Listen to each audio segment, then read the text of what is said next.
এ যাবৎকালে যতজনকে Nobel পুরস্কার দেওয়া হয়েছে তার প্রত্যেকটি ক্ষেত্রেই মার্কিনীদের স্বার্থ জড়িত।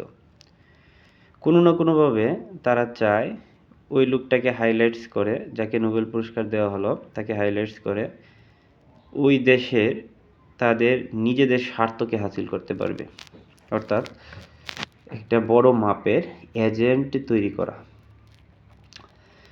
2025 সালে শান্তিতে নোবেল পুরস্কার পেয়েছে ভেনেজুয়েলার একজন মহিলা।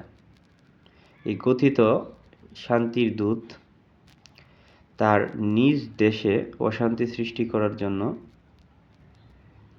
মার্কিন মদতপুষ্ট বাহিনীকে আমন্ত্রণ জানায় তার দেশে হামলা করার জন্য।